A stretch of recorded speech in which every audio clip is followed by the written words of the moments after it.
Assalamualaikum warahmatullahi wabarakatuh. Perkenalkan, nama saya Miranda Astrina Damaris Rotikan dan rekan saya Jiani Fahyani Putri. Kami dari kelas AK18M ingin mempresentasikan proposal penelitian kuantitatif kami yang berjudul Pengaruh Etika Auditor, Profesionalisme, dan Perilaku Disfungsional terhadap Kualitas Audit. Latar belakang masalah. Seorang akuntan publik mengacu pada pekerjaan yang memberikan layanan profesional. Pekerjaan tersebut telah mendapatkan izin dari negara dan dapat berpraktik sebagai akuntan swasta independen. Profesi akuntan publik bisa dikatakan salah satu profesi kepercayaan masyarakat. Dari profesi ini, masyarakat berharap profesi akuntan publik dapat melakukan evaluasi secara bebas dan adil terhadap informasi yang diberikan manajemen perusahaan dalam laporan keuangan. Dibandingkan dengan laporan keuangan yang tidak diaudit, laporan keuangan yang diaudit secara adil lebih dapat diandalkan.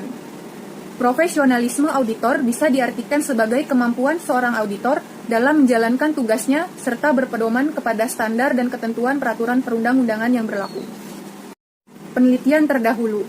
Menurut Elvarini 2007, selain standar audit, akuntan publik juga harus mematuhi kode etik yang mengatur perilaku akuntan publik dalam menjalankan praktik profesi mereka dengan kedua pasangan dan secara umum. Kode etik ini mengatur tanggung jawab dan sikap seorang auditor dalam menjaga perlakuan berkaitan dengan profesinya. Menurut Bautam 2007, mengungkapkan profesionalisme auditor mengacu pada kemampuan auditor dalam melaksanakan tugasnya. Macam-macam kemampuan ini terdiri dari pengetahuan, pengalaman, kemampuan, dan transparansi dan tanggung jawab. Rumusan masalah. Berdasarkan latar belakang masalah tersebut, maka penulis membuat rumusan masalah sebagai berikut. 1. Apakah etika auditor dan profesionalisme berpengaruh terhadap kualitas audit? 2. Apakah perilaku disfungsional memiliki pengaruh terhadap kualitas audit? 3. Apakah etika auditor, profesionalisme, dan perilaku disfungsional berpengaruh terhadap kualitas audit? Tujuan penelitian. Berdasarkan rumusan masalah, maka tujuan penelitian ini adalah sebagai berikut. 1. Untuk mengetahui apakah etika auditor berpengaruh terhadap kualitas audit. 2. Untuk mengetahui apakah profesionalisme berpengaruh terhadap kualitas audit. 3. Untuk mengetahui apakah perilaku disfungsional berpengaruh terhadap kualitas audit. Pembatasan masalah. Penelitian ini memfokuskan kepada variabel independen yang akan diteliti dan fokus penelitian pada para auditor di KAP Jakarta. Manfaat penelitian. 1. Penelitian ini diharapkan dapat menjadi referensi dan memberikan sumbangan konseptual kepada peneliti sejenis dalam rangka mengembangkan ilmu pengetahuan untuk perkembangan dunia pendidikan. 2. Penelitian ini diharapkan dapat digunakan sebagai masukan kepada auditor profesional untuk menjaga kualitas kinerjanya. Tinjauan pustaka. Etika auditor. Menurut Randy dan Julie 2013, pemahaman tentang etika profesional auditor yaitu etika profesi auditor adalah sebuah prinsip atau aturan yang di dalamnya mengandung aturan atau disebut juga kode etik. Menurut Sukrisno Agus 2017, etika profesional adalah referensi yang harus dipahami secara memadai. Sedangkan menurut Siti Kurnia Rahayu dan Eli Suhayati 2013, etika profesi yaitu sebuah acuan yang sifatnya harus dimengerti. Berdasarkan uraian di atas, maka dapat ditarik kesimpulan bahwa etika merupakan sebuah pedoman di mana seseorang bertugas dan memenuhi tanggung jawabnya. Profesionalisme editor. Menurut Mulyadi 2014, secara umum, profesionalisme yang dipahami oleh khalayak umum adalah seseorang yang ahli dalam bidangnya, di mana dalam memenuhi pekerjaannya ia mampu mencapai target yang dituju dan mampu melaksanakannya dengan baik, di mana untuk memenuhi keprofesionalan tersebut didapat dengan melaksanakan pendidikan khusus, belajar dari pelatihan dan juga pengalaman yang relevan. Menurut Imawan 1997, profesionalisme dapat dilihat dari sikap. Sikap tersebut dapat dilihat dari perilakunya berorientasi pada kepentingan umum, mempunyai keterampilan dan memahami bagaimana bersikap dalam mencapai prestasi kerja. Menurut David H. Meister 1998, profesionalisme selalu menggambarkan tentang bagaimana kemampuannya yang terampil, tekun, disiplin dapat diandalkan dan dipercaya dalam menjalankan suatu tugas yang sudah menjadi tanggung jawabnya. Perilaku disfungsional. Menurut Kelly dan Margem 1990, perilaku audit disfungsional adalah tindakan seorang auditor yang sengaja maupun tidak sengaja dalam melaksanakan pekerjaannya menyebabkan menurunnya kualitas dan etika audit. Selain menyebabkan menurunnya kualitas audit, salah satu contoh dalam prakteknya adalah tidak melaporkan seluruh waktu audit. Kualitas audit menurut Angelo 1981 menjelaskan definisi kualitas audit adalah tindakan auditor untuk menemukan manipulasi sistem akuntansi klien dan kemudian ia mencela, di mana ia diharapkan dapat melaksanakan tanggung jawabnya, berorientasi individual terhadap kepentingan audiens umum. Penelitian terdahulu. Menurut penelitian Dina Purnamasari, Erna Hernawati 2013 yang berjudul Pengaruh Etika Auditor, Pengalaman, Pengetahuan, dan Perilaku Disfungsional Terhadap Kualitas Audit di KAP Jakarta. Dari penelitian ini, hampir sama dengan penulis, namun penulis lebih menekankan kebaruan, yaitu data yang memiliki kebaruan. Sebelumnya penelitian pada tahun 2013. Menurut penelitian Putu Septiani Putri dan G. Juliarsa, dengan judul Pengaruh Independensi, Profesionalisme, Tingkat Pendidikan, Etika Profesi, Pengalaman, dan Kepuasan Kerja Auditor pada Kualitas Audit Kantor Akuntan Publik di Bali. Penelitian ini membahas kinerja auditor di Kantor Akuntan Publik Kota Bali.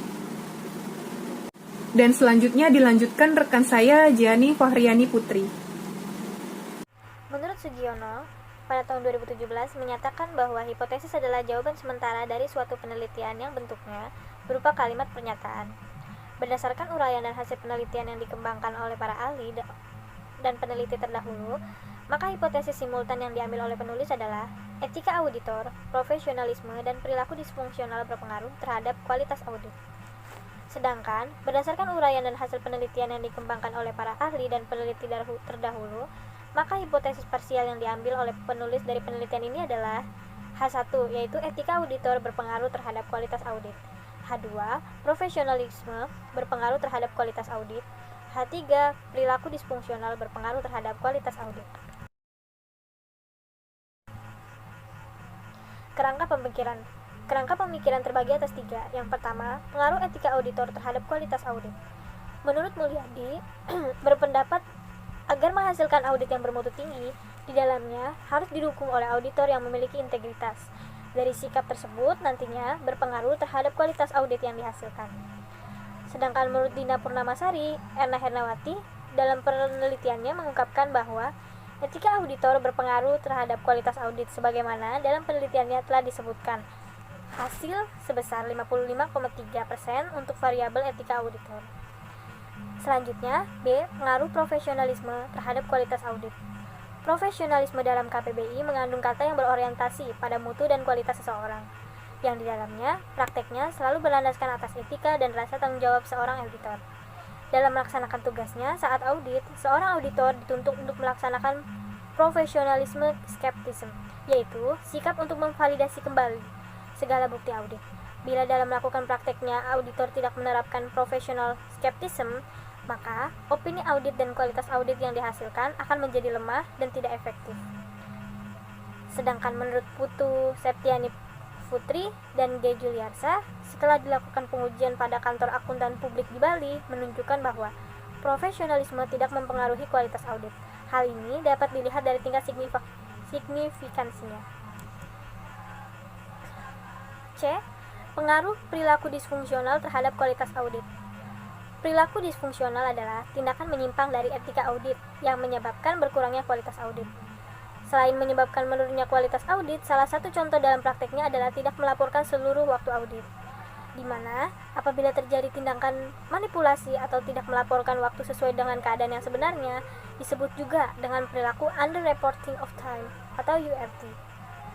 Menurut penelitian sebelumnya, yaitu menurut Putu Septiani Putri dan G. Juliarsa, perilaku disfungsional memiliki pengaruh terhadap hasil kualitas audit namun tidak signifikan. Selanjutnya, bab 3, metode penelitian. Desain penelitian. Pada kali ini, desain penelitian ini adalah kerangka kerja yang digunakan untuk melakukan riset penelitian.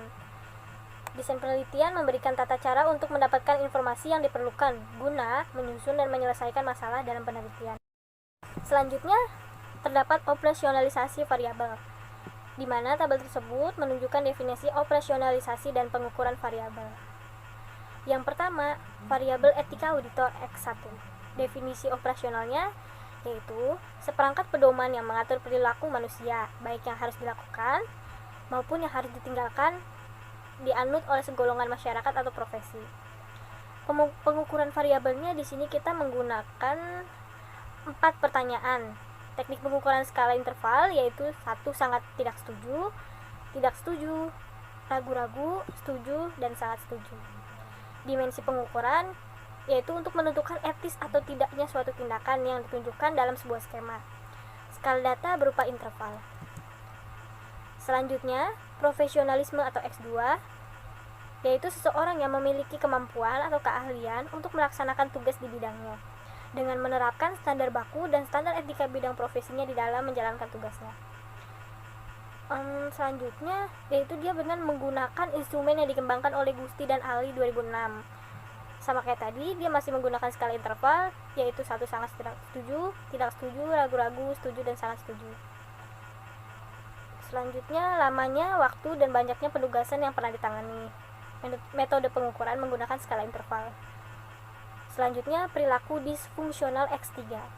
Definisinya yaitu perilaku menyimpang yang dilakukan oleh seorang auditor dalam bentuk manipulasi, kecurangan, atau penyimpangan terhadap standar audit. Pengukurannya yaitu menggunakan instrumen yang dikembangkan oleh Harini dan kawan-kawan 2003. Terdiri atas 8 pertanyaan menggunakan teknik pengukuran skala interval, yaitu sangat tidak setuju, ragu-ragu, setuju, dan sangat setuju. Selanjutnya, perilaku menyimpang yang dilakukan oleh seorang auditor dalam bentuk manipulasi, kecurangan, ataupun penyimpangan terhadap standar audit. Skalanya dengan skala interval. Yang terakhir, Y, yaitu kualitas audit. Definisinya yaitu sikap auditor dalam melaksanakan tugasnya yang tercermin dalam hasil pemeriksaannya yang dapat diandalkan sesuai dengan standar yang berlaku. Menggunakan instrumen yang dikembangkan oleh Wooten 2003 dan Alim dan kawan-kawan 2007. Terdiri atas 6 pertanyaan menggunakan pengukuran teknik skala interval yaitu sangat tidak setuju, ragu-ragu, setuju, dan sangat setuju. Selanjutnya yaitu sikap auditor dalam melaksanakan tugasnya yang tercermin dalam hasil pemeriksaannya dapat diandalkan sesuai dengan standar yang berlaku, lalu diukur menggunakan skala interval. Populasi dan sampel. Populasi adalah penduduk atau semua individu umum atau umum yang mempunyai ciri yang sama. Sedangkan sampel adalah bagian dari populasi yang dapat dicapai dan memiliki sifat yang sama dengan populasi yang mengambil sampel. Selanjutnya, jenis dan sumber data. Jenis dari data penelitian ini yaitu penelitian kualitatif dengan menggunakan metode statistika deskriptif. Sumber data yang dimiliki adalah data primer berupa kuesioner yang disebarkan kepada auditor yang bekerja di KAP atau kantor akuntansi pajak. Metode pengumpulan datanya yaitu menggunakan data primer berupa kuesioner. Lalu peneliti melakukan penelitian di lapangan, memperoleh data langsung dari sumbernya yaitu dari para subjek penelitian, para auditor yang bekerja di kantor akuntansi pajak Jakarta. Selanjutnya metode analisis data, yaitu yang pertama statistik deskriptif. Menurut Ghazali 2011, data yang dihasilkan digambarkan lewat nilai mean, standar deviasi, varian, maksimum minimum, range, dan lain-lain. Selanjutnya ada uji kualitas data. Terdapat atas 2, uji validitas dan reliabilitas. Uji validitas digunakan untuk mengukur dan menilai suatu kuesioner tersebut apakah valid apabila mampu menghasilkan suatu yang relevan. Selanjutnya, uji reliabilitas, yaitu uji yang digunakan untuk menilai apakah suatu kuesioner memiliki sifat reliable dan memiliki sifat kebaruan dengan kondisi saat ini. Alat uji menggunakan Cronbach alpha dengan syarat yaitu bila Cronbach alpha di atas 0,60 maka dapat dikatakan reliable. Selanjutnya metode pengujian hipotesis. Dalam penelitian ini, peneliti menggunakan metode pengujian regresi berganda. Tujuannya adalah untuk mencari hubungan antara satu variabel dengan variabel lainnya.